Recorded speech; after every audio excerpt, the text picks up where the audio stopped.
दोस्तों, हमारी ज़िंदगी की पहली मंजिल उसकी गोद होती। हमारी ज़िंदगी की पहली खुराक उसकी वजह से होती। हमारी ज़िंदगी की पहली रोशनी उसकी बदौलत होती। हमारी ज़िंदगी का पहला नाम जो हम लेते हैं उसका नाम होता है। जी हाँ, मैं जिक्र कर रहा हूँ एक अजीम, बुलंद, खूबसूरत, प्यारी सी शख्सियत का, जिसे हम प्यार से माँ कहते हैं, जो वक्त के साथ, मौसमों के साथ, रंगों के साथ, खुशबुओं के साथ नाम बदलती रहती है।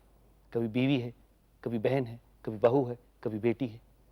गजब यह है कि जिस औरत की वजह से हम होते हैं उसे होने नहीं देते, उसे खिलने नहीं देते, मुस्कुराने नहीं देते, जीने नहीं देते, मरने भी नहीं देते। जिसके होने से हम ही हैं उसे होने नहीं देते। रोना भी अगर चाहे तो रोने नहीं देते। वो माँ भी है, बेटी भी है और बहन बहू भी। आंखों में मगर ख्वाब पिरोने नहीं देते। औरत है जिसका नाम, उसे कहते हैं कमजोर। वो दर्द से कर रहा है तो मच जाता है एक शोर। अफसोस इसकी हालत है हैवानों से बदतर। पैदा हुए हैं इससे जो क्यों करते नहीं गौर। अरे औरत जिसका नाम अब लाचार नहीं है, चुपचाप सितम सहने को तैयार नहीं है। चुपचाप सितम सहने को तैयार नहीं है। चुपचाप सितम सहने को तैयार नहीं है। दोस्तों, औरत पर सबसे पहला जुल्म, सबसे पहला सितम तब शुरू होता है जब उसे माँ की कोख में ही मार दिया जाता है, ख़त्म कर दिया जाता है, फना कर दिया जाता है। फिर इस सितम की धीरे धीरे, रफ्ता रफ्ता, दिन ब दिन सूरतें बदलती हैं, शक्लें बदलती हैं, तरीके बदलते हैं। इन्हीं जुल्म सितम से तंग आई हुई कुछ जिंदगियां आज हमारे बीच मौजूद हैं। ऐसी ही जिंदगी है गुरशरण कौर। आइए उनसे मुलाकात करें। गुरशरण जी, आपकी शादी को कितने बरस हो चुके हैं? 6 साल हो चुके हैं। 6 साल हो गए। हाँ जी। आपकी अरेंज मैरिज थी? हाँ जी। तो क्या हुआ ऐसा कि आप अपना घर छोड़ के अपनी माता जी के पास आ गए? पहले दिन जब मेरी डोली गई घर में तो हमारे घर बहुत सी ब्लैंक कॉल्स आई। तो अगर घर में कोई और उठाता था, जैसे मेरे father in law, mother in law या मेरे जेठ, तो वो कोई बोलता नहीं था आगे से। तो जैसे ही मेरे हस्बैंड उठाते थे तो आगे से रिस्पांस मिलता था जी। तो ये सब मुझे शादी के 8-10 दिन बाद इन्होंने बताया, मेरे हस्बैंड ने, कि वो एक लड़की थी पूजा, जिसके उनको फ़ोन्स आते थे। जब मैंने इनसे पूछा तो इन्होंने मेरे को मतलब हमारे बरामदे में लिटा कर मेरे को पीटा और मेरे गले से चेन खींच के फिर मारना शुरू कर दिया। मेरे यहाँ पे बैक पे लगी थी और मेरा ये यहाँ पे पूरा स्वेलिंग हो गई थी। मेरे को राम मनोहर लोहिया हॉस्पिटल ले गए। मतलब मैंने अपने हस्बैंड से बात की, मैंने कहा अगर मैं मर जाती तो बच्चों को आप रख लेते, क्या करते? तो मेरे हस्बैंड कहते हैं कि बच्चों को मैं किसी अनाथ आश्रम में या संस्था में दे देता और मैं दूसरी शादी कर लेता। मेरे सामने मेरे फादर इन लॉ ने 1-2 बारी मेरे हस्बैंड को बोला कि बेटा कोई बात नहीं, छोड़ दे इसको, हम तेरी दूसरी शादी करेंगे। तो मेरे को किसी से फिर पता लगा कि इनके एक लड़की से नहीं, कई लड़कियों से रिलेशन थे मैरिज से पहले। मतलब मेरे से ये चीज़ बर्दाश्त नहीं होती थी। मैं मतलब अगर अपनी मदर इन लॉ को बताने की कोशिश करती थी तो वो कहती थी फिर क्या हो गया, आदमी तो ऐसा करते ही हैं। घर में अगर मैं खाना खाने लगती थी तो मेरे से दाल खींच ली जाती थी कि सारी तूने ही खा जानी है। मतलब इतना मेरे साथ बिहेव मतलब गंदा था कि मैं आपको बता नहीं सकती हूँ। अभी भी यही प्रॉब्लम थी मेरी, जिस वजह से मैं डेली रेगुलर मम्मी के घर आ रही हूँ, 3 टाइम का खाना खा रही हूँ या कभी गुरुद्वारे से खा रही हूँ। पूरा दिन तो मेरे को घर से बाहर मतलब अपने कमरे से बाहर निकलने का ऑर्डर नहीं था। रात को जब वो पीटते थे, आप शोर मचाती थी, बुलाती थी? एक्चुअली इन्होंने पी रखी होती थी, इनको कुछ होश नहीं होती थी, तो ये मारना शुरू हो जाते थे आते ही, किसी भी बात पे बच्चों के सामने मारना पीटना। आपके कितने बच्चे हैं अब? मेरे 2 बच्चे हैं जी, एक बेटा और एक बेटी। जो आपके साथ बैठे हैं? हाँ जी। बच्चों से प्यार है उन्हें? जी नहीं, रात को ये मेरी बेटी को फिट पड़ा है। 4-5 दिन हो गए हैं, लड़की को बुखार है, इसने 4 बारी आवाज़ें मारी हैं, पापा मेरे को दवाई ले दो, पापा मेरे को दवाई ले दो। इसकी तरफ देखा भी नहीं है उन्होंने। बेटा, क्या नाम है आपका? अवनीत। पापा के पास जाने का दिल चाहता है? नहीं? क्यों नहीं चाहता? पापा मम्मी को मारते हैं।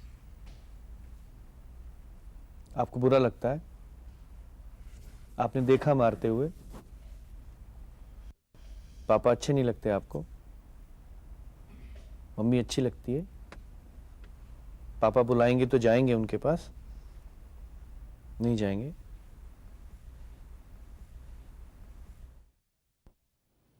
इस मासूम बच्चे से बात करने के बाद आपको इस बात का अंदाज़ा हो चुका होगा कि सच्चाई जानने के लिए, सच्चाई समझने के लिए कम या ज़्यादा उम्र का होना ज़रूरी नहीं, लाजमी नहीं।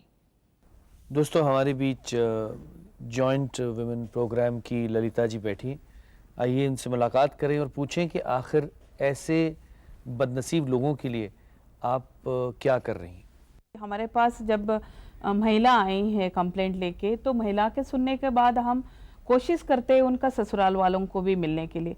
ससुराल वालों को मिलके उनका बाद दोनों की व्यू अलग हमें दिखाई देती है, तो दोनों को बिठा के बातचीत की कोशिश करते हैं और ये भी कोशिश करते हैं उन फैमिली दोबारा कोई प्रॉब्लम ना हो, वो लोग एक साथ रहे।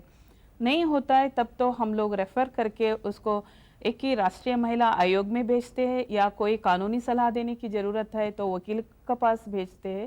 जैसे ये महिला का केस था, उनको शेल्टर की ज़रूरत पड़ गई, तो इमरजेंसी के लिए जो शेल्टर की बंदोबस्त करना और वहाँ उनको खाना पीने का बंदोबस्त हो।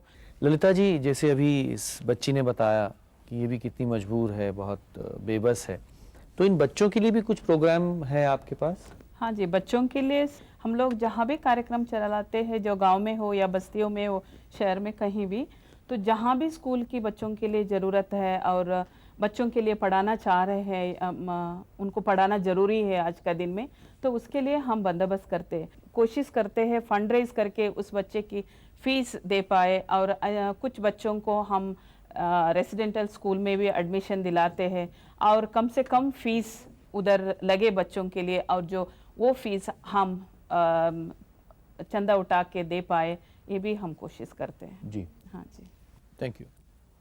इतना सब कुछ हो जाने के बावजूद भी हमारे मुल्क में हर 54 मिनट में एक बलात्कार होता है, हर 43 मिनट में एक अपहरण होता है, हर 26 मिनट में एक गंभीर छेड़छाड़ होती है औरत के साथ। दोस्तों, हैरानी की बात यह है कि एक औरत भी औरत पर जुल्म ढाती है, जुल्म करती है, सितम करती है। कभी कभी तो पहला थप्पड़, पहला जख्म, पहली गाली एक औरत ही औरत को देती है। आज ऐसी एक औरत से मुलाकात कीजिए। अफसोस की बात यह है कि उनका नाम मैं आपको बता नहीं सकता, उनका चेहरा आप देख नहीं पाएंगे, मगर हाँ, उनके ज़ख्मों में ज़रूर झांक सकेंगे, उनकी तकलीफ़ों को महसूस कर सकेंगे, उनके दर्द को समझ सकेंगे। इस बदनसीब लड़की का नाम हम आज के प्रोग्राम में सरिता पुकारेंगे। सरिता, आपके साथ क्या घटा? मैं बाज़ार में बैठी थी अपने मम्मी पापा के साथ, और बहुत सारे लोग आए, वहाँ से मुझे उठा कर ले आए, मारा पीटी करा और मेरे कपड़े खोल दिए। कौन लोग थे ये? चौहान थे, किरावल नगर के एरिया में रहते हैं। कितने लोग थे जो आए थे आपके साथ ये बदतमीजी 10 करने? लोग थे, 7 आदमी 3 औरत। तो क्या कसूर था, क्या कहते थे वो आपको, क्यों इस तरह से बेआबरू किया उन्होंने? इनकी लड़की एक लड़के के साथ भाग गई थी, वो लड़का उड़ीसा का था। फिर ये कहते थे जब उड़ीसा का लड़का हमारे लड़के को ले आ सकता है, हम उनके देश के लड़के को बदनाम कर सकते हैं। तो सबसे पहले क्या हुआ जब आप सब्जी की दुकान पे बैठी थी? वहाँ पे गए, मेरे पापा मम्मी को वहाँ पे बैठा दिया, कहने लगे तुम उठ कर मत जाना यहाँ से। फिर उनको धक्का मार के बैठाया वहाँ पे, मुझे वहाँ से पकड़ते पकड़ते मारते मारते फिर मेरे कपड़े खोल दिए, फिर घर तक लेकर आए, फाड़ के सब उतार दिए थे। कम से कम 1 घंटा गली गली से घुमाते घुमाते लाए। वहाँ खूब घेर दिया, खूब मारा, कह रहे ऐसे घर में बंद कर दो, 3-4 लड़के के साथ, जैसा हमारे लड़के के साथ इनके उड़ीसा के लड़के ने करा था, ऐसे इसके साथ भी करो। फिर वहाँ पे बहुत सारा आदमी आके कहने लगे पुलिस आ जाएगी, रोक दो रोक दो। आपने शोर मचाया? मैंने शोर मचाया था। कोई मोहल्ले वाला, कोई जान पहचान का, कोई रिश्तेदार, कोई नहीं आया आपकी मदद नहीं, के वहाँ लिए? बहुत बाजार लगी थी, बहुत भीड़। तो वहाँ पे जो भी लोग कहते भाई बचा लो, भाई बचा लो, तो ये कहते थे जी ये तो लड़की बेचती है, ये तो हमारे लड़के को बेच रही है 3000 रुपये में, और हमारे लड़की आगे की वो कह रही है। कोई मदद करने के लिए नहीं आया? सब कहते थे अगर ऐसे काम करते तो मारो इसको, और मारो और करो इसके साथ, सब देखते थे। पुलिस ने कोई मदद की आपकी? नहीं जी, पुलिस ने कोई मदद नहीं की।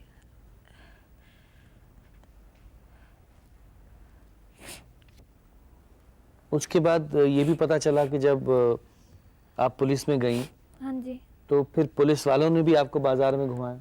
हाँ, कह दिया कि कहाँ हुआ था तुम्हारे साथ, मैं झूठ बोल रहे, वो बोल रहे हो। फिर वहाँ पे लेकर आए थे, रास्ते में घुमाते घुमाते। सब लोग देखते रहते हैं।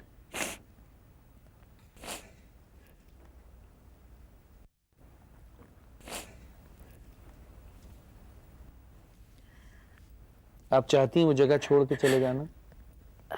जाए तो कहाँ जाए, मरने के अलावा कुछ और रास्ता ही नहीं था।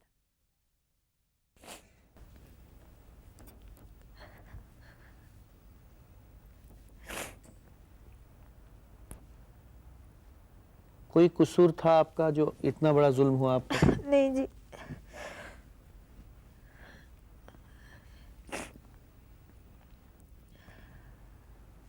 आपको डराते धमकाते भी हैं वो हाँ लोग? जी, बहुत धमकी देते, कितने लड़के उठा लेंगे। मेरे पापा कहते थे कितने लड़के उठा लेंगे, हम इतने बदमाश आदमी हैं, गुंडे बुला लेंगे। और गाली गलौज खूब करते थे कि तुम हमारे खिलाफ अगर केस लगाए फिर देखना। अब आप अपने भविष्य के लिए क्या सोचती हैं? जब तक केस चल रहा है जब तक जिंदा हूँ। आप शादी करके घर नहीं बसाना चाहती? शादी कौन करेगा? जब आपका इसमें कसूर ही नहीं था, जिनकी गलती थी वो खुलेआम घूम रहे हैं, तो क्यों नहीं करेगा कोई शादी चौहान आपसे? है, क्या करेंगे? एक हमारे उड़ीसा में तो कोई नहीं, क्योंकि सबको पता है, अखबार में छप गया।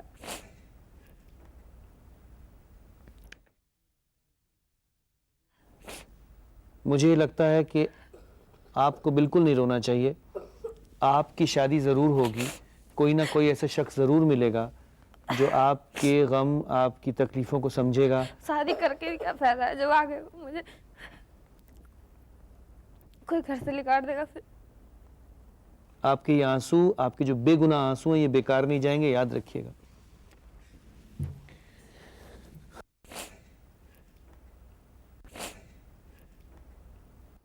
दोस्तों, अफसोस की बात यह है कि जिन्हें डूब के मर जाना चाहिए, चेहरा छिपाना चाहिए, किसी से मिलना नहीं चाहिए, अंधेरों में बैठे रहना चाहिए, वो खुलेआम घूम रहे हैं। और जिन्हें आबरू के साथ, इज्जत के साथ, एतबार के साथ रहना चाहिए, वो चेहरा छिपा रहे हैं। हमारे बीच डॉक्टर हेमलता मौजूद हैं, ये काउंसलर हैं। आइए इनसे मुलाकात करें और बातचीत करें। डॉक्टर साहब, आप इन्हें क्या बताना चाहती, क्या सीख देना चाहती? मैं इन्हें यही कहना चाहूँगी कि इनके साथ जो भी कुछ हुआ है उसमें इनकी कोई गलती नहीं है, और जो ये शर्म और जिस तरह की फीलिंग्स महसूस कर रही हैं वो हमारा जो समाज है उसकी बनाई हुई चीज़ें हैं। कि उसमें कहा जाता है कि लड़की के साथ अगर इस तरह का कुछ हो जाए कि उसके शरीर के साथ कुछ छेड़छाड़ या कुछ बेइज्जती या इस तरह से जो इनके साथ व्यवहार हुआ है वो अगर व्यवहार किया जाता है तो वो उसके लिए शर्म की बात है, जबकि इनकी कोई गलती नहीं है। इन्हें अपने आत्मसम्मान के साथ, अपने हकों के साथ रहना चाहिए। मैंने ये कहूँगी कि ये बिल्कुल अपनी गलती ना माने और ये ना सोचें कि इनके साथ कुछ हुआ है। अच्छा, ये एक गिल्ट का शिकार भी हैं अभी। हाँ। रोते उन्होंने कहा कि मेरी शादी अब कभी नहीं हो पाएगी। आपको क्या लगता है कि कहीं कोई ऐसा लड़का, कोई ऐसा नौजवान होगा जो इनसे शादी का पवित्र बंधन बांधना चाहे? देखिए, एक तो जो हमारे समाज में जो बात है ना कि शादी होना एक बहुत ज़रूरी चीज़ है, और उसके लिए एक और हमारे यहाँ जो इशू है कि शादी होने के लिए लड़की बहुत पवित्र लड़की होनी चाहिए या ऐसी लड़की हो जिसके साथ कुछ इस तरह के हादसे ना हुए हों। जबकि यहाँ अगर देखें तो इस केस में इस लड़की की कोई गलती नहीं है।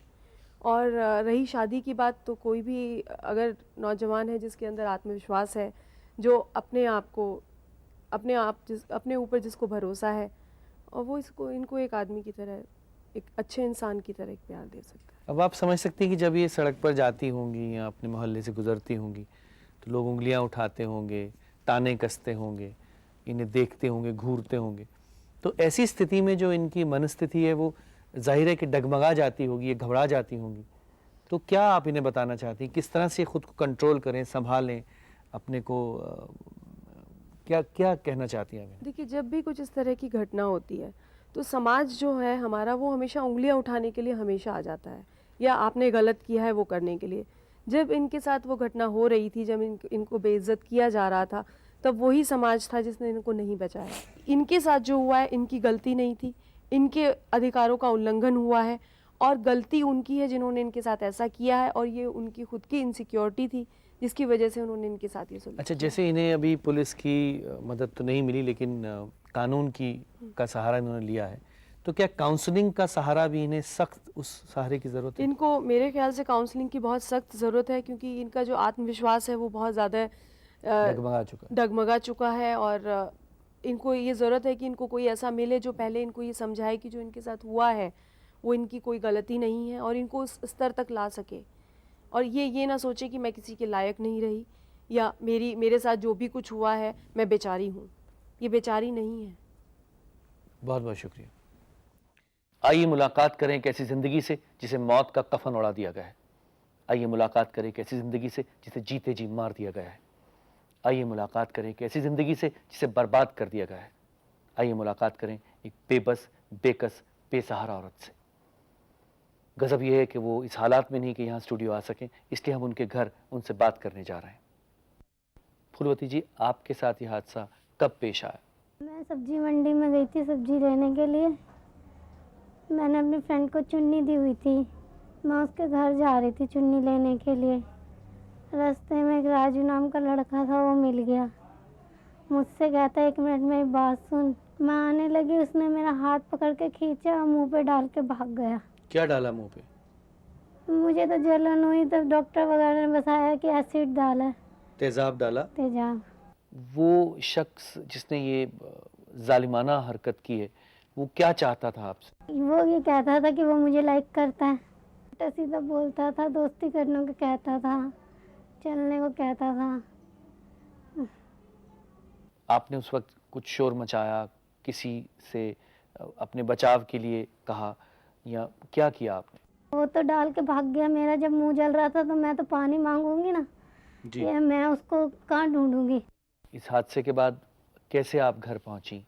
तो यहाँ सब लोग जानते आनते थे जहाँ जा रही थी। फिर उन्होंने मम्मी को बुलाया, मम्मी को ले गए। फिर मम्मी मुझे यहाँ डॉक्टर की दुकान पे लेके गई। डॉक्टर ने कह दिया इन्हें तो हॉस्पिटल ले जाओ। पुलिस का क्या रवैया रहा? और यहाँ क्राइम ब्रांच से ऑफिसर आए थे। वो कहते कि वो तो उनके ऊपर कोई केस बताओ 2, 4, 5। अब हम केस कहाँ से ढूंढ ढूंढ के लाए? हम लोग इतना थोड़ी किसी के बारे में जानते। किराएदार था, किराएदार की तरह रहता था। अब आगे ज़िंदगी के लिए क्या सोचा है आप? मेरा तो जीने का दिल ही नहीं करता। या तो भगवान मुझे आँख दे सही कर दे, नहीं तो मुझे मार ले। मैं तो यही चाहती हूँ मेरी आँख ठीक हो जाए। अब मैं जैसी थी ना पहले वैसी हो जाऊँ, सिर्फ कोई मेरी मदद करे तो। आँख ठीक हो जाए चेहरे का तो फिर भी मुझे इतना अफसोस नहीं होता जितना आँख का होता है, क्योंकि हर चीज़ से मोहताज हो गई हूँ। इतने लोग आँख डोनेट वगैरह करते हैं कि मुझे एक आँख भी नहीं दे सकता कोई। इतने बड़े बड़े गवर्नमेंट के हॉस्पिटल है, इतने लोग कहते हैं मदद करते हैं, इतनी संस्थाएं हैं। क्या फ़ायदा इनका जब एक इंसान अंधा होके बैठ जाए तो। क्या सज़ा देना चाहती हैं आप उस लड़के को? मैं क्या सजा दूंगी, भगवान से देखेगा। मैं तो कहती हूँ बस उसकी आँख निकाल के मेरे लगा दे, मेरा चेहरा ठीक हो जाए। जैसे मैं तड़प रही ना वैसे ही वो तड़पे।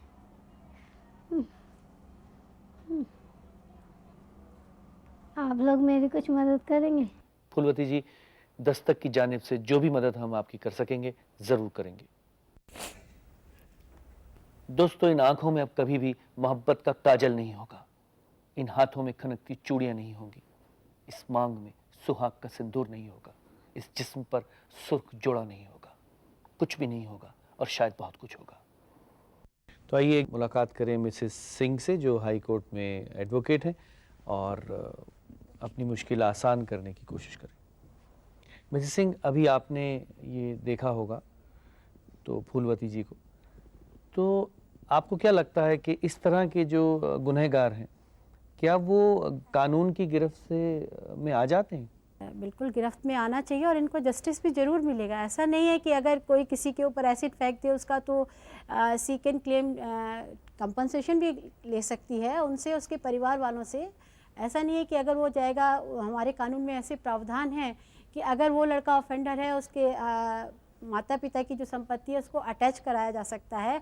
अब इनका ये भी कहना है कि शायद पुलिस जो है वो उससे मिल गई है और इनको जो मदद मिलनी चाहिए वो नहीं मिल रही है। अगर जहाँ ऐसा लगता है कि हमें कि पुलिस हमारा जो है वो प्रॉपर रोल नहीं कर रही है कहीं भी किसी भी केस में, तो हाई कोर्ट से इन्वेस्टिगेट करा के हाई कोर्ट उसमें इंटरवीन कर सकती है। इनको अगर आप किसी संस्था में रेफ़र करें तो उसमें क्या होता है कि कई संस्थाएं हैं जो होलिस्टिक रूप में आपकी पूरी मदद करेंगी। एक आपको लीगल हेल्प चाहिए वो देंगी, पुलिस में अगर इंटरवेंशन करना है, कई बार क्या होता है कि आप डायरेक्ट पुलिस में जाएंगे, गरीब लोग हैं नहीं लेते पुलिस वाले, मेडिकल नहीं हेल्प मिल के रही। लिए भी वो संस्था के पास अगर जाती हैं तो संस्थाओं के पास कुछ फंड होता है या वो लोग मदद करते हैं। कौन सी संस्था? आप साक्षी में जा सकते हैं, शक्तिशालिनी एक संस्था है, शक्तिशालिनी के पास शेल्टर होम भी है, और साक्षी के पास आप जा सकते हैं जहां आपको लीगल हेल्प और हर स्तर पे आपको काउंसलिंग, लीगल, मेडिकल, हर तरह की हेल्प आपको मिल सकती है। बहुत बहुत शुक्रिया। दोस्तों, आप तो जानते हैं कि कानून खुद अपना रास्ता इख्तियार करता है, मगर कानून का रास्ता बहुत तवील है, बहुत लंबा है, बहुत तंग है, बहुत वक्त लगता है उसमें। आप अपना रास्ता क्यों नहीं चुनते हैं? ऐसे लोग जो औरतों को छेड़ते हैं, उन पर जुल्म ढाते हैं, उन्हें तंग करते हैं, उन्हें सोशली बायकॉट कर दीजिए, उनसे हाथ मिलाना बंद कर दीजिए, उनके घर जाना बंद कर दीजिए, उनसे दुआ सलाम बंद कर दीजिए, उनका हुक्का पानी बंद कर दीजिए, उनको घुट घुट कर तन्हा अकेले रहने के लिए छोड़ दीजिए।